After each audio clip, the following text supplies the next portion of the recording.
नमस्कार जी।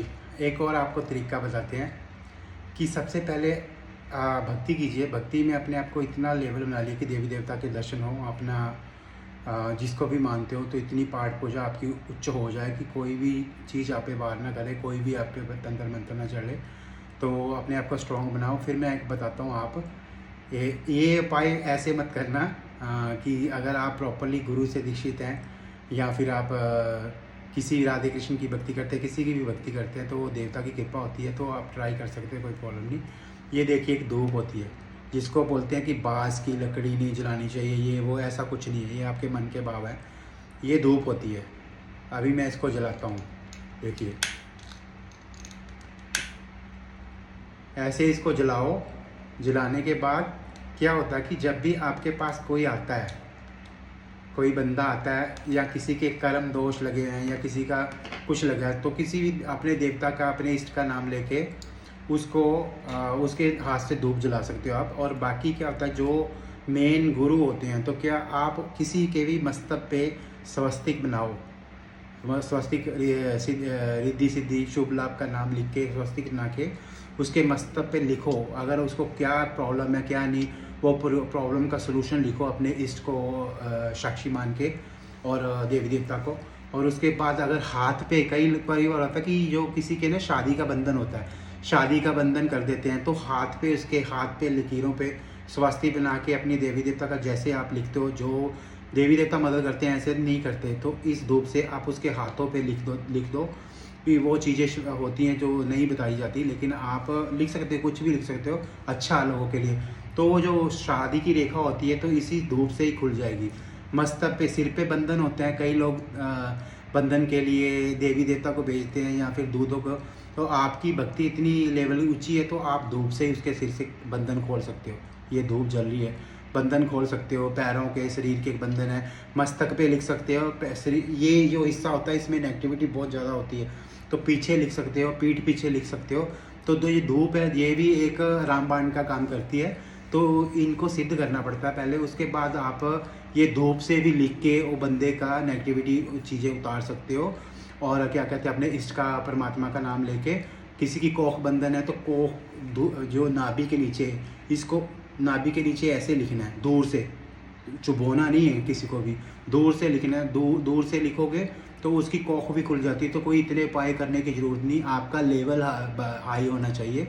तो बार बार आप प्रैक्टिस करोगे तो हो सकता है। इस किसी के फ़ोटो पे, अगर कोई बंदा बीमार है, फॉरेन कंट्री में रहता है, तो आपके पास इलाज के लिए आया है, फ़ोटो से ही आप सिर्फ उसकी फ़ोटो पे लिख सकते हैं। अच्छी चीज़ें लिखिए, अच्छा लिखिए, अच्छा आएगा। बुरा मत लिखो, किसी का बुरा मत करो कि जो बुरा करते हैं वो उनको एक दिन भुगतना पड़ता है। वो नहीं भुगतेंगे, उनके माँ बाप को जाएगा, माँ बाप के बच्चों को जाएगा, शादीशुदा नहीं तो भाई बहन भतीजों को जाएगा। तो बुरा मत लिखो, उसके कुल का नाश होगा जो बुरा करते हैं, ये याद रखना। कभी किसी का बुरा मत करना, जो अच्छी चीज़ें लिखो तो अच्छी आएगी। कहने का मतलब कि धूप से भी काफ़ी चीज़ें लिखी जाती हैं, धूप से भी बंदा सही हो। किसी घर की शुद्धि करने के जाओ तो वो घर की शुद्धि भी करने के लिए पानी ले जाओ, जो अपने परमात्मा को धूप लगाते हो उसकी राख डाल लो, नमक डाल लो, उसमें फूल डाल लो, थोड़े से चावल डाल के, उसके बांस के पत्ते ले लो, बांस के पत्ते को इकट्ठा करके रबड़ से बांध के अपने इष्ट को प्रार्थना करके एक दिन पहले पानी रखो। वो पानी से छिट्टे मारो जाके घर में, और धूप से दरवाज़ों पे लिखो, स्वस्तिक बनाओ, लिखो, और बारियों पे लिखो। जो जो जगह सही नहीं है या वास्तु दोष के हिसाब से जो चीज़ सही नहीं है, तो घर की जो चीज़ें सही करवाओ। तो इससे भी काफ़ी फ़र्क पड़ता है। ये भी एक विद्या है। लोग ये चीज़ें, मुझे नहीं लगता किसी ने ये चीज़ बताई होगी, तो ये भी एक इम्पोर्टेंट है। आप ध्यान में, एक्चुअली आप ध्यान करके परमात्मा से कुछ भी मांग सकते हो, तो वो जैसी आपकी श्रद्धा होगी उस हिसाब से वो मदद करेंगे। ये धूप भी बहुत काम करती है और बहुत ज़्यादा फ़ायदा देती है, बहुत ज़्यादा। और एक और बता दूँ, धूप से आप, जल है, जल ज़रूरी नहीं है कि मंत्र ही पढ़ने हैं, तो आप अपने इष्ट प्रार्थना करके धूप पे भी स्वास्तिक, वो गिलास लीजिए पानी का, उसमें स्वास्तिक बना के और नाम लिखिए। जो जो चीज़ें उस इंसान के साथ हो रही है, तो परमात्मा के मांगो कि जैसे ये पानी पिए, इसकी सारी चीज़ें, नेगेटिविटी चाहिए पेशाब के थ्रू वापस आ जाए, निकल जाए, और शरीर रुष्ट पुष्ट हो, किसी तरह की प्रॉब्लम ना आए। और क्योंकि बिजनेस का बंधन आया किसी का, तो बिजनेस के बंधन का भी हाथों पे उनके लिख के, उनके मस्तक पे लिख के बिजनेस के बंधन भी खोल सकते हो। अगर आप कानों में अगर कोई चीज़ बैठी है कानों में, जो उसकी कई बार कानों में आवाज़ आती है, तो आप शिव शंकर का नाम लेके कानों में भी उनके लिख सकते हो।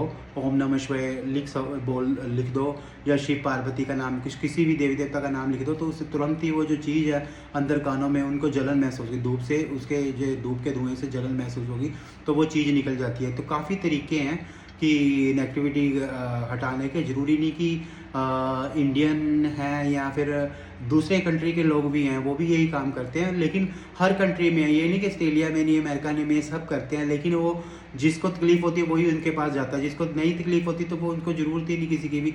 लेकिन आप अच्छे हो, अच्छा कर रहे हो तो कोई प्रॉब्लम आती नहीं। हाँ, आपके कुल में कोई दोष लगा हुआ है, दोषों के कारण ये चीज़ें होती है, दोष हो, कर्म दोष हो, या फिर कोई ऋण है या पितर ऋण है, या फिर आपने कहीं पाप कर्म किया है तो उसका भुगतान तो भुगतना पड़ेगा। इसलिए कहता हूँ कि दान पुण्य किया करें, गाय को चारा डालिए करिए, जानवरों को डालिए, गरीबों को खिलाइए, तो इससे सारी प्रॉब्लम सॉल्व हो जाती है, किसी तरह की प्रॉब्लम नहीं। तो धूप से भी बहुत काम होते हैं।